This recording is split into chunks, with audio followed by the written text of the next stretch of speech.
Welcome to Just a Minute.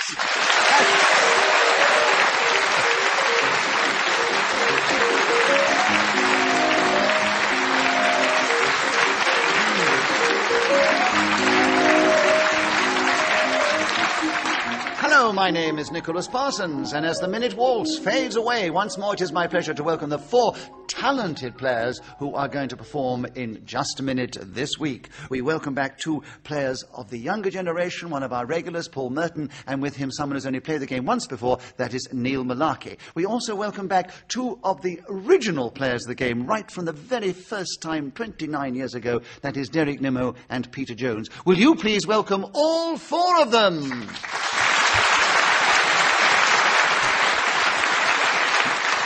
And beside me sits Yolanta Zabuki, who's going to keep the score and blow whistle when 60 seconds are up.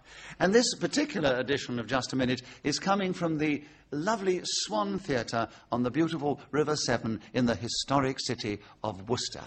As usual, I'm going to ask our four players to speak on a subject that I will give them, and they will try and do that without hesitation, repetition, or deviating. And we'll begin the show this week with Derek Nimmo. Oh, the subject for you, very apt, sauce.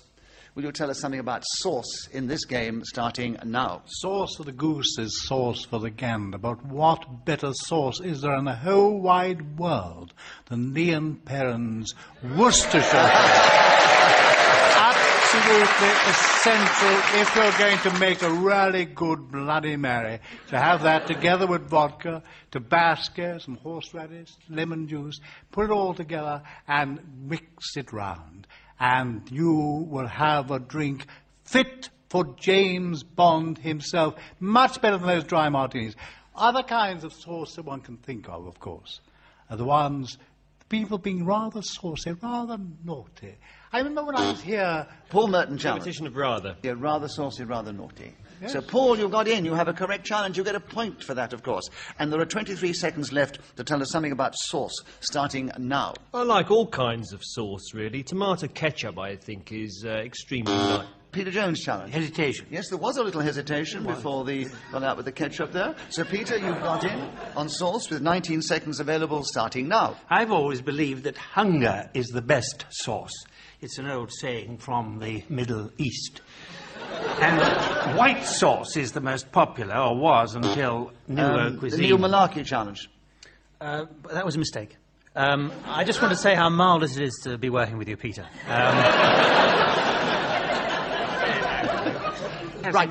Neil, an incorrect challenge, so Peter, you get a point for that. You keep the subject. You'll have 8 seconds on sauce, starting now. You make it. Paul Merton challenge. I'd just like to second what Neil said.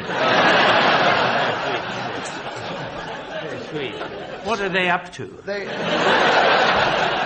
They're all remarking on the privilege it gives them to work with you, Peter. You know, you're one of the doyens of show business. One of the cult figures, you might almost say. So, What was that again? Cult! Yes. That was an incorrect challenge, you'll be surprised to hear, Paul. So, Peter, you have another point, and you have sauce still. 6 seconds, starting now. You heat a knob of butter the size of a pigeon's egg or walnut, whichever you happen to have handy to measure it by. Add some flour.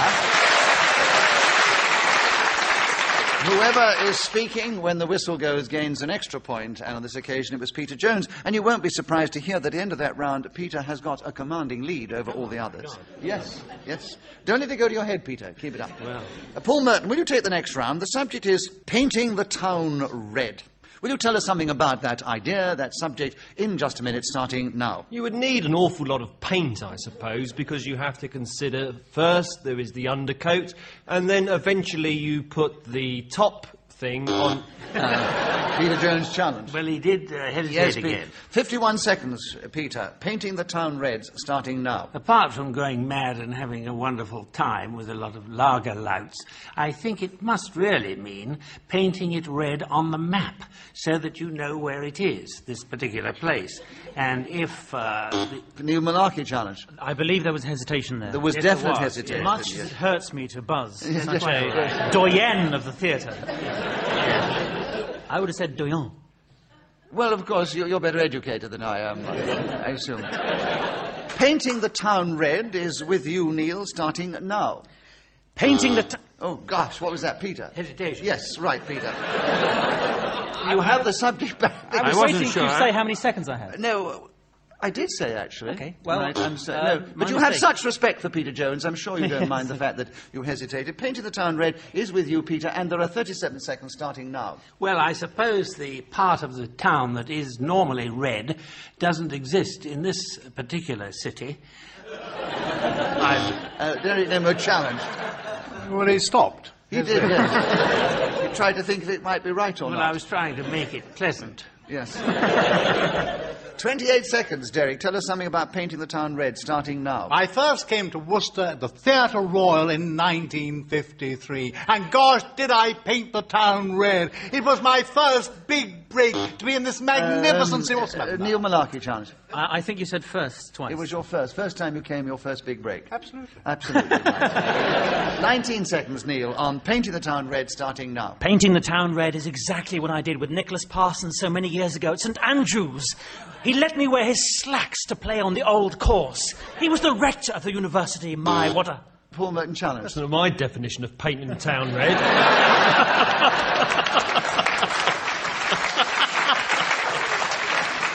Wearing a pair of Nicholas Parsons slacks. All I can tell you that you were not there. Right, 8 seconds. You got another point for that, Neil. Painting the Town Red. Continue, starting now. He treated us to a meal of chicken in a basket and a half bottle of Liebfrau Milch, watered down with old man spritzer. Yes, I like the sound. Paul Merton challenge. What's old man spritzer? That's what I wanted. What's that? It's, Whatever it is, it's very likely he's got it.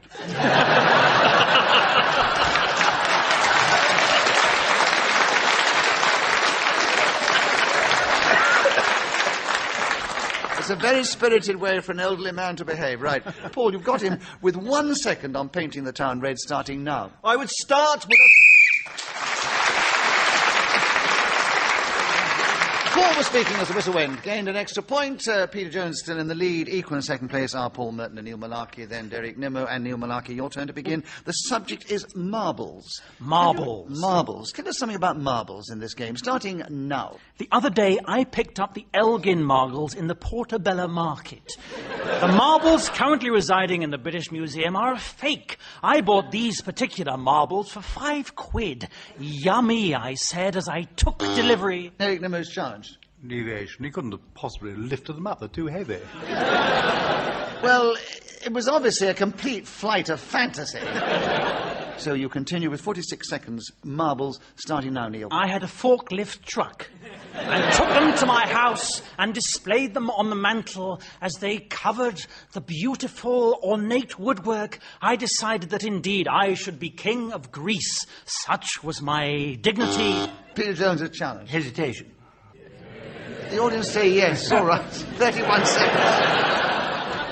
Peter on marbles, starting now. Well, he put them on the mantelpiece, did he say? I can't understand that, although I don't really believe he had a forklift truck either.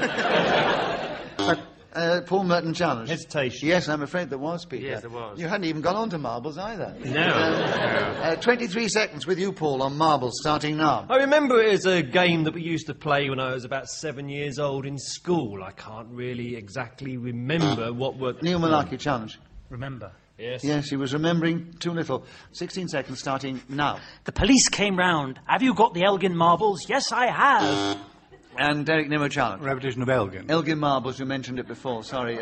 Shucks. Derek, 12 seconds on marbles, starting now. I always think we were frightfully lucky that Lord Elgin brought them back to this country, because those silly old Greeks, they'd have all turned to dust by now. And we have them beautifully preserved in the British Museum, not only for the Greek tourists to come to look. I said Greek twice.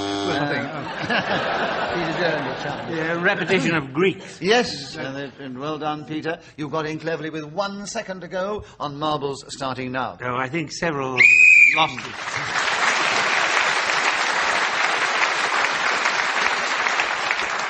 Well, at the moment, this is a runaway thing for Peter Jones. He's way out in the lead, and he's increased his lead at the end of that round. And he also begins the next round. The subject is composers. Peter, tell us something about those in just a minute, starting now. Well, apart from the obvious ones like Mozart and Bach and Beethoven, my mind goes to those wonderful Americans of the first part of this century, like Jerome Kern and Irving Berlin, Vincent Youmans, and dozens of others. And I think how impoverished they must have left the eastern part of Europe, Russia in particular. Why did they let all those wonderful people with their Derek Nimmo It challenge. was wonderful. Yes, they were wonderful, Yes, but they you were. did repeat it, I'm I afraid, did, Peter, yes. yes. Derek, you've got him with 35 seconds to go. Tell us something about composers, starting now. I suppose, being in Worcester, one thinks automatically of Elgar and that fine statue by Kenneth Potts outside the cathedral here. But it was actually created by the son-in-law of Mimi Hewitt, who lived in Britannia Square when I was here in the theatre. And she's in the audience tonight. I do think we ought to give her a very special round of applause because she's 78 years old. But Elgar, when he used to walk around the hills... Neil Malarkey challenge. I think you said Elgar. He did, you did repeat Elgar, yes. We're not going to have applause for everybody who's 78 on this panel, are we? We're here all night. Composers is with you, Neil. 12 seconds are available, starting now. My favourite composers are Noel Gallagher of Oasis, R.E.M., Mick Jones and Joe Strummer of The Clash. Oh, no, nothing of these European fellows with their strange-sounding surnames. I like the composers of today.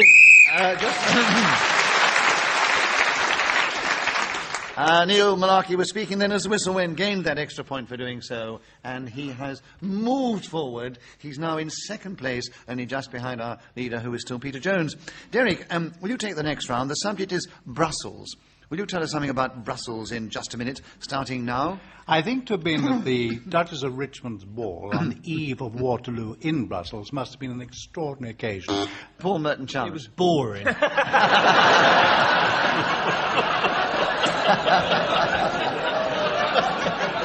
The band didn't turn up, and we had peanuts till midnight. Give Paul a bonus point because we enjoyed the challenge, but as Derek was interrupted, he keeps the subject. 53 seconds for you, Derek. Brussels, starting now. Why are we governed by Brussels? If it was put to a referendum, would we not opt to join something else than the common market? I cannot imagine how they even tell us not to send smoked salmon by post. London buses, last week, they want to put on doors at the back so you can't stand on the footplate anymore. Neil Malarkey and Paul Merton, both flights came on together. So I'm going to have to ask you who wants to be generous and give way. Right, Neil, Paul's given way to you Paul's as you haven't given played way the to game me, before. and Right. I'll give him some money later. But I think Derek might have hesitated. I think he did, actually, yes. And there are 33 It's seconds. polite, isn't he, Red? A young fellow. I want to be invited back again. And I'd love to come back to Worcester again. Just trying the Derek Nimmo tack. I know some people who are very old, and Worcester's great. It's working well, but I think you're overplaying your hand at the moment. Yes, Right, 33 seconds, Neil, on Brussels, starting now. Brussels, the place where Karl Marx wrote the Communist Manifesto by a fire in a café at La Grande Place. Charlotte Bronte renamed it Villette, a place where the Palais de Justice... Paul Merton challenge. Competition of place. There were too many places, I'm afraid. there were chips. Yes. 22 seconds, Paul, with you. Brussels, starting now. I've never really liked sprouts. I think it's down to the fact that I don't cook them very well. I was living in a bedsit in the early 1980s, and these particular vegetables were quite cheap, and I don't think you actually meant to boil them for 24 hours before you consume them. So I would like to now give you my recipe for the perfect Brussels...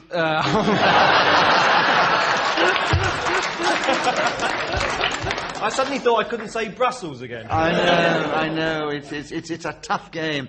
And Derek, you've got him with 2 seconds to go on Brussels, starting now. The Duke of Wellington left early in And the evening. Neil Malarkey challenge. Sorry, but didn't you say Duke earlier? No. Duke of Richmond. No, Duchess of Richmond's ball, I said. Yeah, that's... I wasn't giving, yeah. I'm just giving the cast list now. I apologise. You But don't can I come back apologise, again? I 'cause love all that Worcester. happens- Never apologise in just a minute, because what happens is he gets another point because he was interrupted, and he has 1 second on Brussels, starting now. Lord Uxbridge.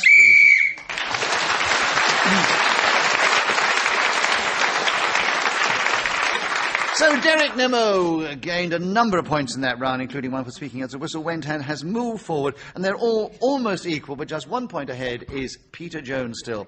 Paul Merton, your turn to begin. The subject, the supernatural. Can you tell us something about that in this game, starting now? I would like to take this minute to think about something in my mind, a household object, and if you, the audience, can pick up what that particular thing is, that would be indeed some kind of psychic phenomena. So here we go.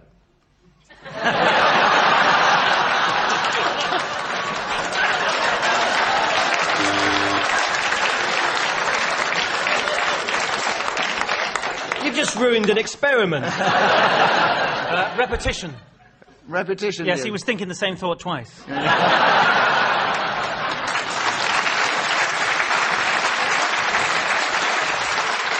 It was one continuous thought.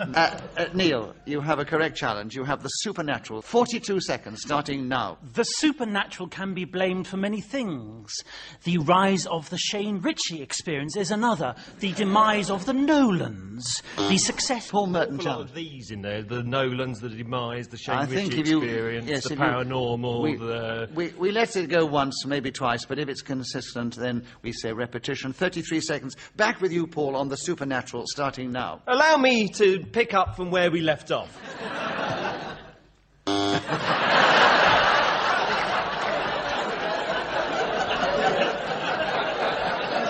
Did anyone see a house then? A house with a chimney?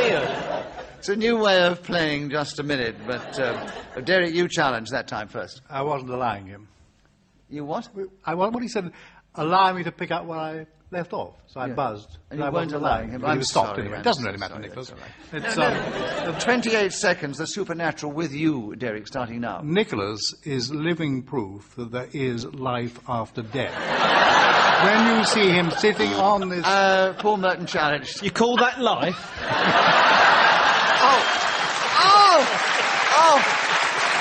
Oh, really? And this audience applauds. It's only a 12-volt battery that keeps him going. You weren't like this when I did my one-man show up here. Well, didn't nobody laugh then? Really? Maybe this is the reason I have the job. I'm the only person in show business who will take these particular insults and come back again. Right. For the money you get, yes. Any more cues you want for gags, Paul? Right. 21 seconds, Paul. Show you how generous and genuine I am for you to take over the subject of the supernatural starting now. In 1972, Uri Geller appeared for the first time on British television with his spoon-bending trick.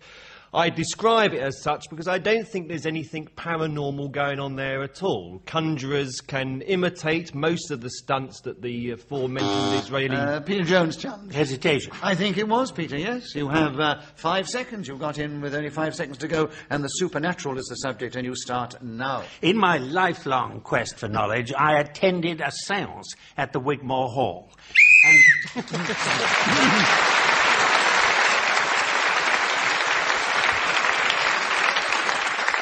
You were speaking as the whistle went, Peter. Gained an extra point for doing so, and you are now 2 points ahead of all the others, who are equal in second place. Neil Malarkey, will you take the next round? What makes me blush? Will you tell us something about that in just a minute, starting now? What makes me blush is the fact that I am frequently mistaken for Will Carling, the former captain of the English rugby team. It is embarrassing trying... Peter, you challenge, yes. He's not the captain, he's Ex-captain. He was captain, he's now the ex-captain, I'm afraid. That's what he said. I think I said former. Did say Former captain. Former means he was. I never heard you say former. Well, you are deaf. We've already established that. You said the former captain? Oh, well, then let's take all that back and start Well, again. then. Paul heard it, didn't he? Yeah, he did say for me. You continue with 46 seconds on What Makes Me Blush, starting now. What makes me blush most is people coming up and asking for my autograph. Your autograph, please, Mr. Brad. Paul Merton challenge. Repetition of autograph. I know once he thought of his autograph, he couldn't stop repeating it. Right. 41 seconds, Paul. What makes me blush, starting now. I have this terrible habit of imagining newsreaders in the nude. I first started started performing this particular... Peter Jones, a challenge. Hesitation. Yes, I would agree with that one, Peter. 30... I'd like to hear more. Yes. But the trouble is, I have to be fair within the rules of just a minute, and there was a hesitation, and Peter's got in with 33 seconds on What Makes Me Blush, starting now. Well, certainly sitting in front of a roaring fire tends to make my face red, but nothing I ever hear on Just a Minute would make me blush. I'm trying to think of something on television that I may have seen, 1 or 2 programs very late at night if one can stay awake long enough. They do tend to bring blood to the cheeks. But otherwise, I don't think there is anything. After a certain number of years, when you've lived, you've seen a lot of excitement and non-events. Paul Merton challenge. This is deviation, and if the subject is what makes me blush, and then Peter says there's nothing that makes him blush. Yes. So it must be a deviation. Well, that is a difficult decision, isn't it? What makes me blush? And he says there's nothing that makes me blush. I think I have to give you the benefit of the doubt, Paul, and say you have 5 seconds on What Makes Me Blush, starting now. Trevor McDonald in a 2-piece swimsuit. If such a thing can be conjured to the mind, then you'll have some idea.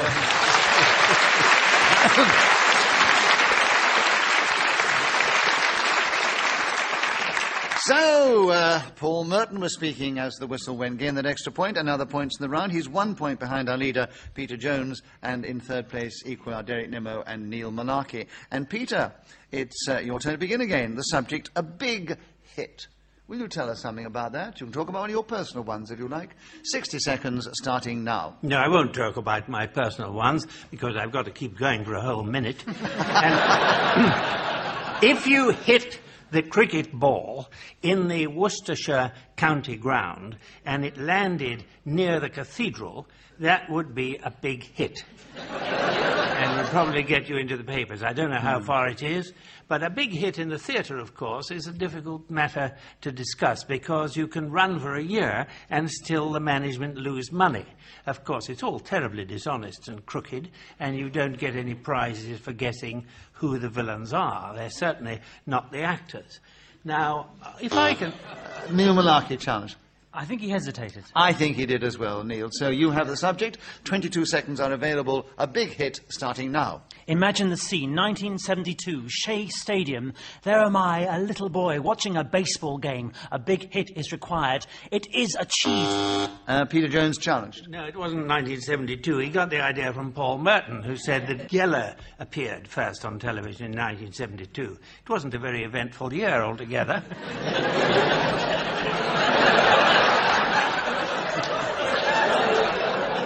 What's your challenge, Peter? He seems to know more about my life than I do. Have you had one of these supernatural experiences that Paul's been talking about? Not lately, no, I haven't. No, I do know Trevor McDonald rather well.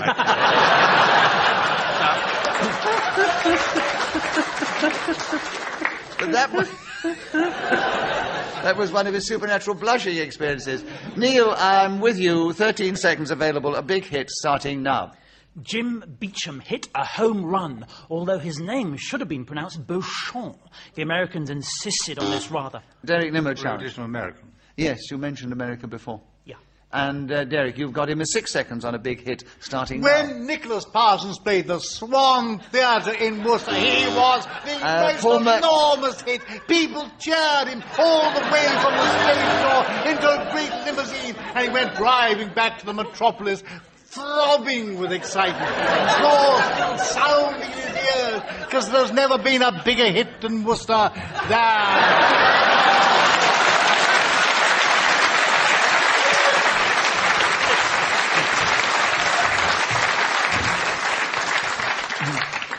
Derek, actually, you were challenged, but I let you go on because I thought the audience were enjoying it. But Peter did actually challenge you. Peter, what was your challenge? So long ago. But I know it was correct. I think it was for his own good. I thought he'd burst a blood vessel or something, you know. So you have 2 seconds on a big hit, Peter, starting now. Well, I think Nicholas is...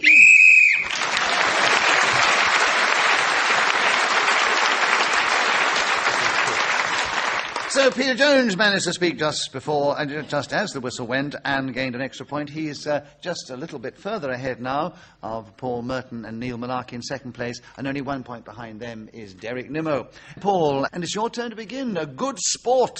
Will you tell us something about a good sport, or a good sport, or someone who knew who might be a good sport? 60 seconds starting now. Bowls is a good sport because unlike Grand Prix racing, you're unlikely to crash at 125 miles an hour. It seems to me that the luxurious grass that you can often play this game on is perfectly suited to that fine, delicate balance where you have to judge whether your particular bowl is closer to somebody else's or whether they're going to nip in behind you. I've never played it, but I'm thoroughly looking forward to the day when I first take up this remarkably good game.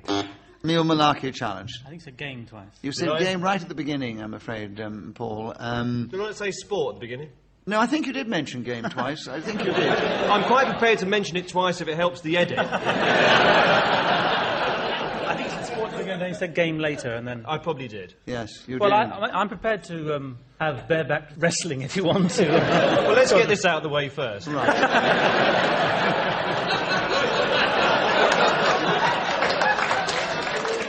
So, I'll put it to the audience if you like. What? Me and Neil... Not back to that subject all again. come. I mean, Neil, 30 seconds on a good sport, starting now. A good sport is a phrase for somebody who's prepared to take a joke. Now, frankly, I find this is sometimes an excuse to allow people who do not have any time for debauchery and immoral behaviour to be shunned from polite society. I find it reprehensible. Paul Merton challenge. repetition of I find. I find you did say that, yes, yes. A good sport is back with you. 13 seconds, Paul, starting now. I used to like playing badminton, knocking the old shuttlecock across the net, because the great thing about that particular sport is you don't have to be that good at it, unlike tennis. Peter Jones's challenge. Repetition of that. Yes, yes, that's right. You did say that a lot. That sport, that game, that thing, that thing. So, Peter, you've got him with 3 seconds to go. A good sport starting now. I know one, but I'm not going to tell you who she is.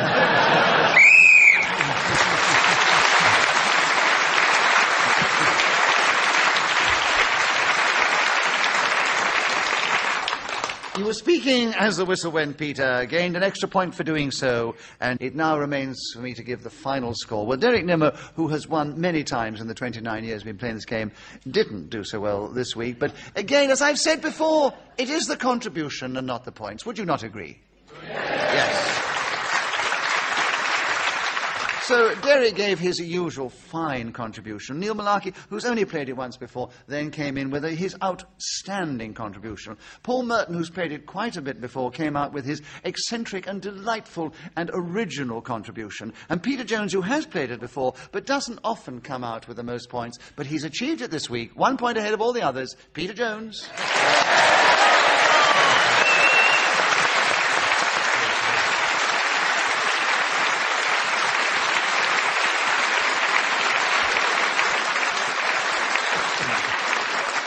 It only remains for me to thank all 4 of them for the wonderful contribution they give. And must also thank Yolanda Zabuki for keeping the score so well and blowing her whistle. Also Ian Messiter, who created the game. And Jobson, who produces and directs the show. And from me, Nicholas Parsons, goodbye. Tune in the next time we take to the air and play Just a Minute.